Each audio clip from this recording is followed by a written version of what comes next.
How's it going, everybody? It's Dusty Tucker. I have a different style of video for you guys today. This one is going to be, I haven't even finished it yet, but I'm very confident in this project. This is going to be a bushcraft or camping style folding grill that you can make from home instead of spending hundreds of dollars online finding a folding camping grill. I'm going to show you how to make one that is going to work, and the process is, the parts and everything to make this is probably going to be no more than 15-20 bucks. So, and as long as you have some tools, you should be able to pull this off.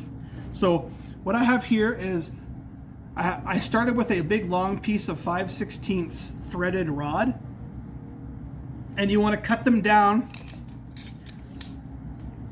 to about, it depends on how big you want your grill. I like specifically, mine is 8.5 inches. Let's see if I can show you guys here. 8.5 inches. I have two rods cut to 8.5 inches, and that's threaded rods. You can buy the big long piece and then cut them down. You can get about 3 or 4 of these out of one piece of rod, depending on how long you get. And then I have some of this angle iron with the holes in it. I'm not sure exactly what this is called. I've never been in construction, so I don't know. But I picked the ones with the holes in it so you could fit these rods through here, and you'll get the idea as I'm building it. And I'll show you a picture of what it's going to look like when it's done, so those of you who are interested can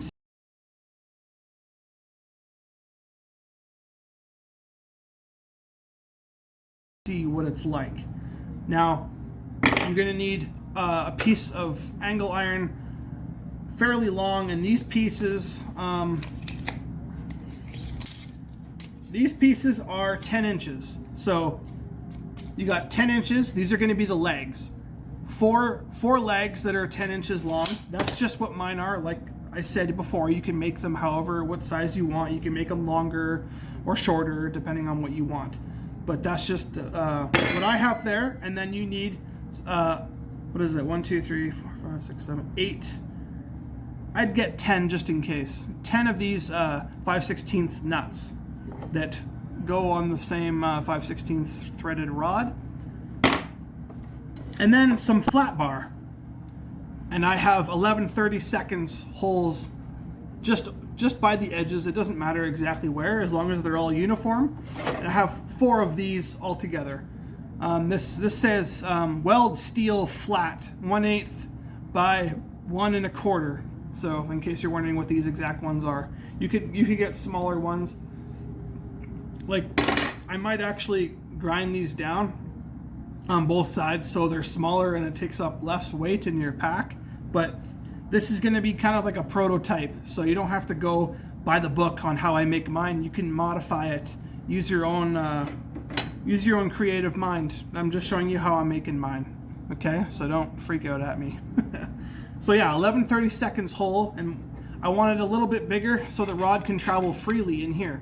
And I have a mark on here where I'm going to take my threaded rod and I'm going to take away all the threads all the way up until the second mark here.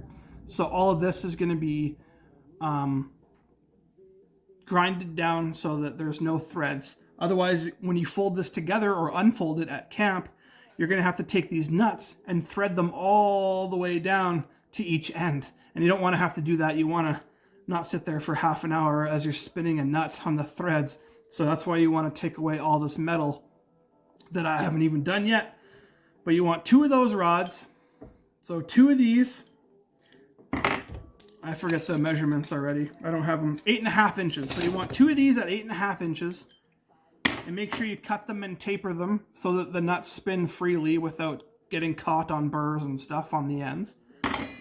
And then once you do that, get these and cut them to 10 inches. You want 4 angle irons. I probably mentioned that already, but I like to repeat myself just in case, so you don't have to keep pausing and going back all the time. And then the flat bar. This is just welding flat bar. This isn't like a cooking grill. This is something that you can put your pots and pans and coffee, everything on without using bushcrafting stuff in the field.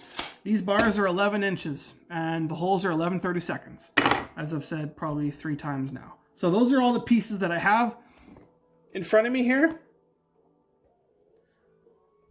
So now I'm going to try to put this rod in the vise and get rid of these threads. So that's the next step. Okay, so we're here at the vise. I have a piece of leather inside the vise to protect the threads because this end is what you really want to use. So that's important that you do not mar those up. So I'm just going to take that line and stick it into the vise where that's going to be. Clamp down on it, not too tight, but snug enough where this isn't going to move on you when you take the grinder to it. Okay, so eyes always, when working with metal, I've heard of too many horror stories about people getting metal shavings in your eyes, and it's not a good time. So I have an electric grinder here, and I'm just going to start taking down these threads as much as I can, and then loosening the vise, rotating it. And yeah, I'm not going to show you the whole thing. I'll just maybe do a part of this on video for the sake of the video.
So you just want to work at the threads as much as you can until you stop seeing the lines in between where the threads are.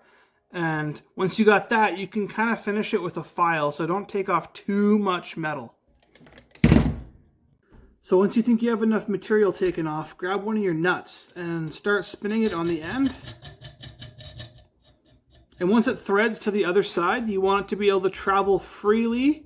Once you stop threading it, like that. Yep, we're good, we're good, we're good. See how we go all the way to the other end? Now what we want to do is smooth this up so it doesn't get caught and start grinding on the nut threads. Even though you could just replace that after a while, but I'd rather have longevity. So I want to smooth this all up with a file or a piece of sandpaper or something. I want to make sure that it threads onto the other end. So it's still hot from grinding, so I'm going to release this from the vise and make sure that it starts to spin on the other threads, which it looks like it is. So we're good. It goes through and through. So we have enough metal taken off. Now all I want to do is smooth it up so it travels nicely all the way across. And it is still very hot. So we need to do that with the other one as well. But before we do that, I'm going to smooth it up.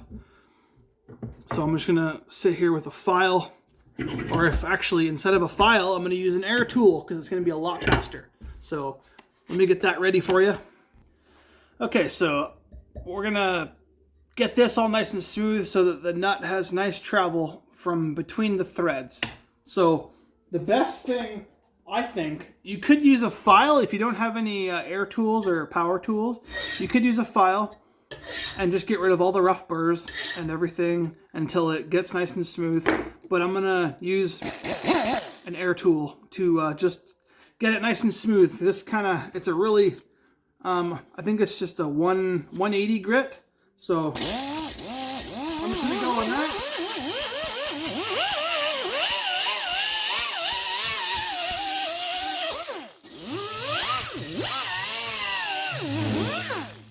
Might have to use a glove to stabilize this end because it keeps vibrating.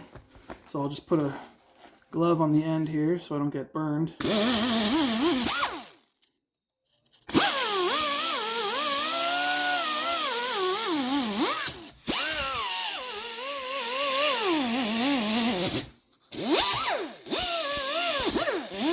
It's really hard to sand a circular edge.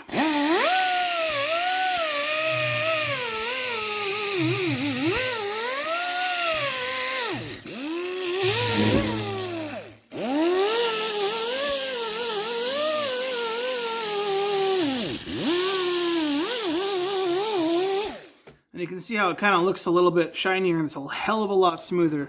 So I'm going to loosen the vise off and rotate it some more so I can get some other areas.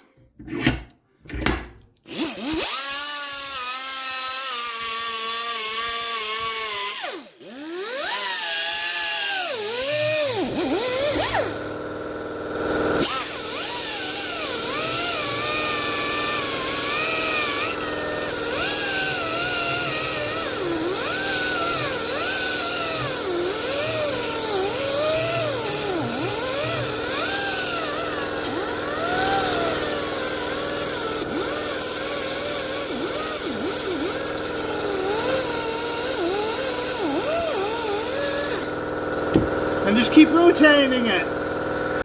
Okay, so I got it nice to the point where my fingers aren't really catching on any rough burrs or nothing like that. It's nicely sanded from in between the threads. So now I'm going to test it again and make sure that it goes through nice and smooth. On the threads, this will save you a lot of time. There we go. And then thread to the other side. So perfect, we're good. We're looking good. So I'm going to take this off. You should have something like that, nice and smooth in between, threads on the end. There you go. I just taught you how to make an axle.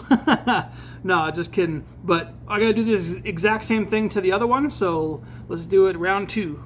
If you want your pieces uniform, just put them up against each other and just take a marker and mark where you have the smooth bits to the threaded bits so you have a uniform pieces.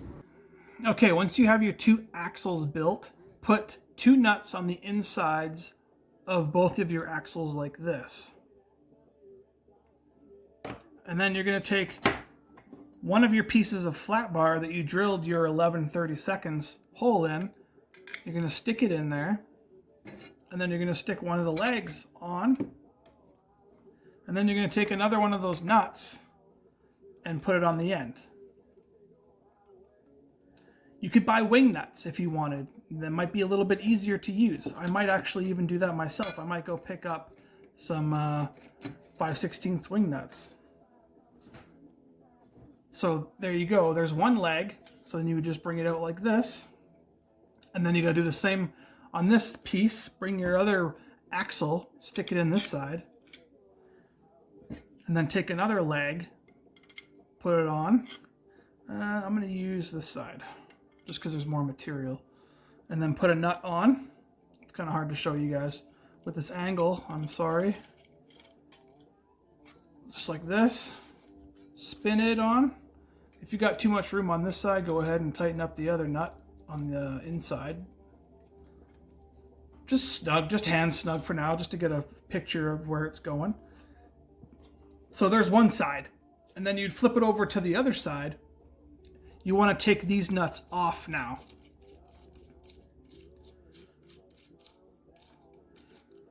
Because you want more pieces. You could just do a solid square, but it might not fit your smaller pot or something. This is going to be kind of like a universal tool. Come on, I don't want to drop it. There we go. And then you're going to take another piece of flat bar and you're going to slide it in. Come on, just here. And then another one. And then you're going to put those nuts back on to just the inside. There. In there. And then you're going to get your last piece of flat bar in there. And then another leg on this side. This is getting heavy for one hand. Okay, and then a nut on the end. Once I see threads, I like to close it in on the inside because I got more than enough room of threads there. And then I'll flip it around. Don't worry about those pieces that slide around, no big deal. I'm going to bring this one in a bit and then attach this one here. And then put your last nut over top. Like that. Okay, so now what we have, I'll change my camera angle for you so you can kind of see better what I'm doing. Let's bring it over here. Okay. So now you can see that these are the legs that are going to be in the ground. You can adjust these rods accordingly, and then you can put your pot on and cook. These are going to be in the ground, so you get the idea, right? You can have your pot on. I can push down with this arm and it's not collapsing. You could tighten these nuts up more if you wanted, or like I said before, get wing nuts, which is what I'm actually probably going to do, is get some wing nuts so you can tighten it by hand. No big deal. So I just didn't have them on hand. So now that we've completed it, there's two different ways you can take it down. You can either take the entire thing down, so you have these rods mixed in between here to minimize space. But for convenience sake for the video, I'm just going to pack it down as far as this, so that when you want to use it, you just slide your nut up until you get, I don't know, just a couple threads down from max. The same with the other side.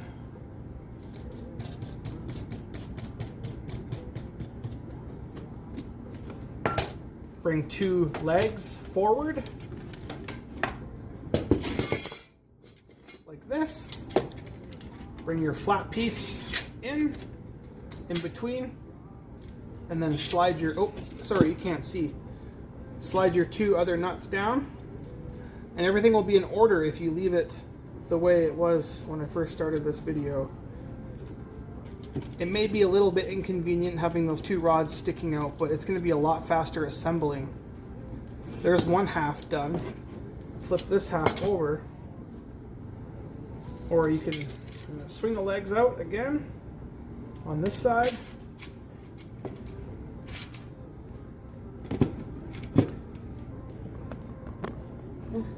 Stand it up. Kind of finger tighten these bits here. Like I said, you could probably get away with using wing nuts. Wing nuts might be a better, I just don't have, it's Sunday and there's no shops open, so nothing that I could get to anyway at this time. And then you have your grill. I'm gonna taper these bottoms so they stick into the ground better. And then have your pan on top, this way or that way, doesn't really matter. You could cook on there, and that's fairly, like, it'll be stable, really stable once that's pounded in the ground. I think that's absolutely perfect for bushcraft, seeing how it goes and packs up tightly. So the other way you could pack it down would be to doing a full disassembly. So I'm just going to put it on its side like this. I'm going to take these nuts all the way off, put them over here for now, and then maybe you have to mark which ones are the bottom so you don't get them confused. Take this apart, take these out, or take these off, these nuts. Pull these two rods out, and then flip it over. Again, wing nuts would probably be the best for this. Take these nuts off. Take these two legs off.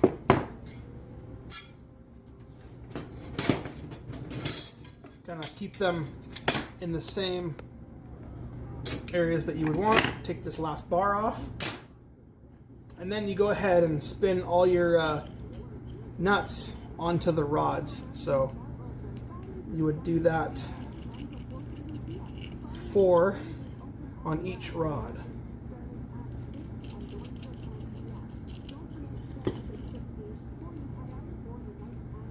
Sometimes I'll have to get that one out later. It fell in between my bench. If it doesn't screw on one side, just go to another side. It should work at some point. So you have 4 like this, free floating.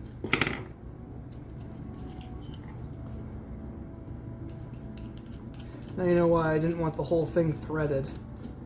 It would take a long time. See how much longer this is taking to disassemble? It'd be more convenient though, because you could flat pack it in a kit that takes up a lot less space, and you could actually make a bag for this and set this all in the bag.